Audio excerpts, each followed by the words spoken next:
এবার শুধু পারবো বললে হবে না সহকর্মীবৃন্দ, করতে হবে, কাজটি করতে হবে, এর কোনো বিকল্প নাই। আদারওয়াইজ এই দেশ এবং জাতি ধ্বংস হয়ে যাবে আমরা যদি সজাগ না হই, আমরা যদি এই যুদ্ধে মাঠে নেমে না পড়ি। এই দেশ ধ্বংস হয়ে যাবে। এই দেশকে প্রত্যেকটি বার আপনার দল রক্ষা করেছে। ইতিহাস ঘটন তাহলেই বলুন, প্রত্যেকটি বার রক্ষা করেছে।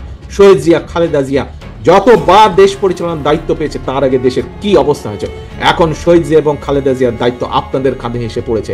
এই দেশকে আপনাদের রক্ষা করতে হবে, প্রত্যেককে উঠে দাঁড়াতে হবে, ঘর থেকে বেরিয়ে যেতে হবে, মানুষের কাছে যেতে হবে, দোরগড়ায় যেতে হবে, তাহলেই আমাদের পক্ষে সম্ভব। এলাকায় ফিরে যাবেন, ফিরে গিয়ে দয়া করে বসে থাকবেন না, ফিরে গিয়েই পরিকল্পনা করুন। যেতে যেতে দরকার হলে আপনার নেতা সহকর্মীদের সাথে কথা বলুন, এই পেয়েছি, কিভাবে প্ল্যানিং করব মানুষের কাছে যাবার জন্য, ব্যবস্থা করো, আসো আলোচনা করো। বাসে বসে বসে, ট্রেনে বসে বসে, প্লেনে বসে বসে আলোচনা করে ফেলেন কিভাবে প্ল্যানিং সাজাবেন। সামনে যে নির্বাচন, এই নির্বাচনে আমরা জনগণের রায় চাই, জনগণের সমর্থন চাই। ধানের শীষকে জিতাতে হবে, এর কোনো বিকল্প নাই। ধানের শীষকে জিতানোর মাধ্যমে জনগণের যে পরিকল্পনা, জনগণের পক্ষের যে পরিকল্পনা, সেটিকে বাস্তবায়ন করতে হবে, এর কোনো বিকল্প নাই। ধানের শীষকে জেতানোর মাধ্যমে দেশকে রক্ষা করতে হবে। প্রথম বাংলাদেশ আমার শেষ বাংলাদেশ, এবং সবার আগে বাংলাদেশ, নো কম্প্রোমাইজ।